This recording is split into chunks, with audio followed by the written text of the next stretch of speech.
Hello and welcome to Physics for Life Scientists. This week we will be dedicating our attention to understanding the concept of electric fields.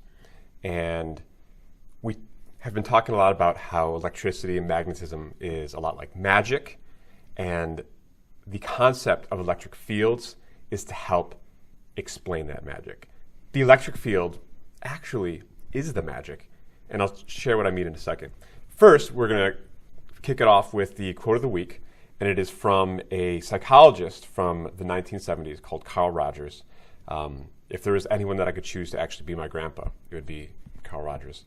And he says that the good life is a process, not a state of being. It is a direction, not a destination.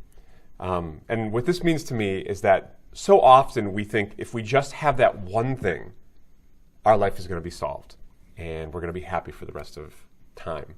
Whether it's the right job, the right person, the right partner. But the truth of the matter is, life doesn't work that way. Being a happy, fulfilled human being means putting in the work every day to make that happen, meaning contributing every day, making sure you're taking care of yourself every day. It is not any one thing that is going to contribute to that. It is not a destination. It is a direction. So ponder that. So now that we have our quote of the week out of the way, I would like to take a look at the whole why do we care. I don't know if you all appreciate how absolutely amazing honeybees are, but they're really, really special creatures. They get a bad rap because, if you piss them off, then they'll sting you. But they're very responsible for so much of what we see and enjoy in terms of nature, right? I mean, they fertilize flowers with pollen that they carry on their little legs. And the means by which this is distributed is actually through electrostatic attraction. So we are going to explore that, and by the end of this chapter, by the end of this week, you're actually going to be able to understand how it is that pollen sticks to a honeybee's leg and then actually gets delivered to a plant, which is pretty cool. So I would bet that after last week, there's a question that lingers in all of your mind, okay?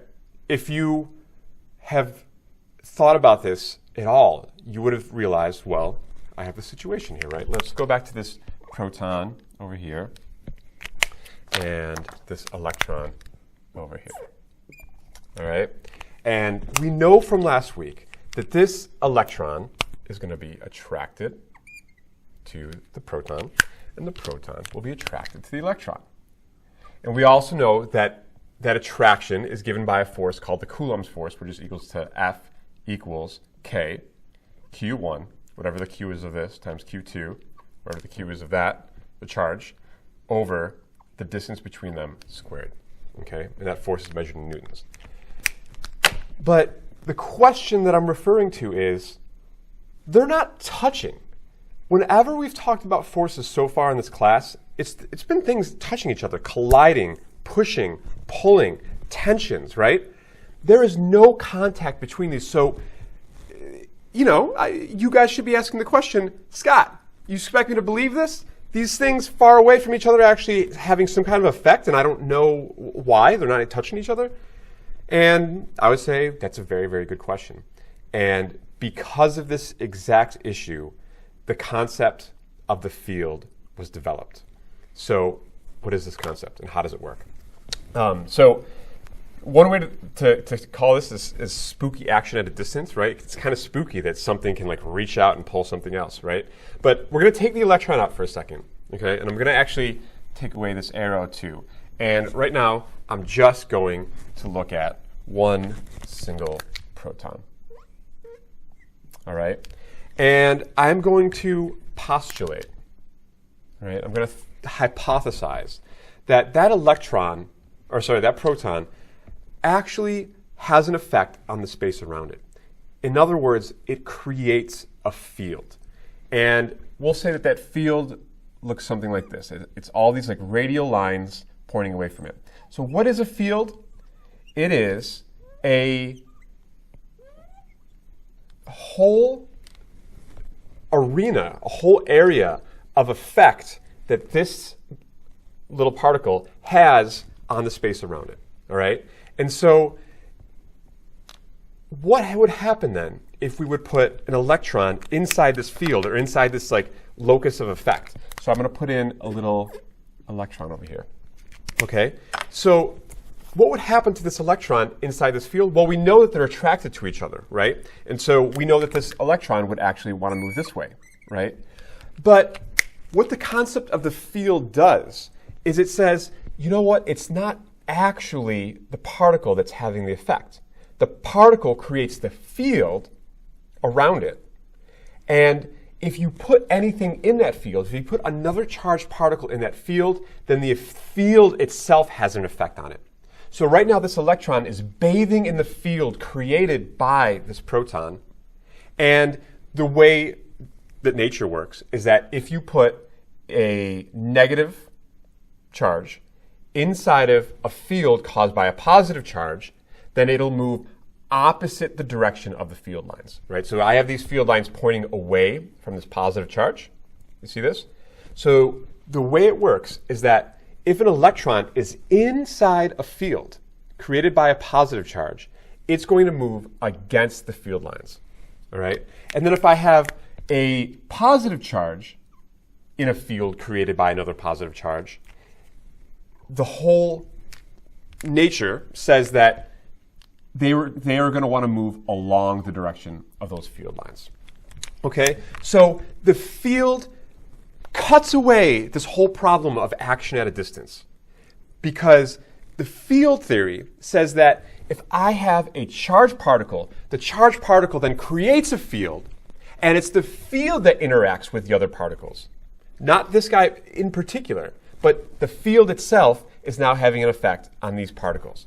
It's kind of a clever way to handle this problem of action at a distance. It's almost like this charged particle creates a web, and because these things are in that web, then they are flowing one way or the other, depending on if it's a negative or a positive charge. All right. Now, I know this might raise another question.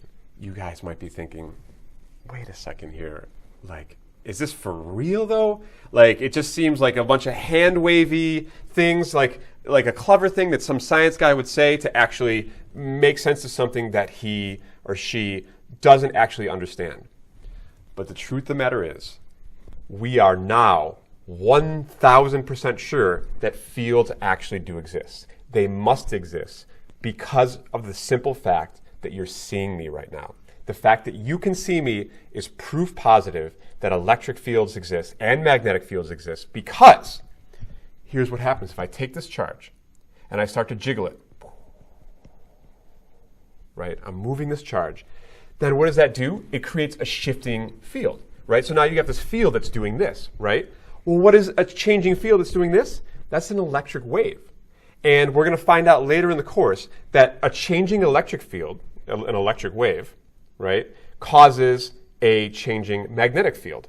And so you have this electric and magnetic field working together. And when you have an electric and magnetic field working together, you have electromagnetic radiation. Electromagnetic radiation is light, and that is what you use to actually see me right now talking to you. That's pretty cool. So yes, this field was designed as a theory to explain this force at a distance, right? This Coulomb's force at a distance. But it turns out, we have found out that it must be true, because if you change that field, if you shake this proton, right, it creates an electric field that then creates a magnetic field that waves, and those waves become radio waves, microwaves, infrared radiation, visible light, ultraviolet radiation, X-rays, and gamma rays, the whole electromagnetic spectrum. So this ties together so much of the physics and the science that you have learned up to this point.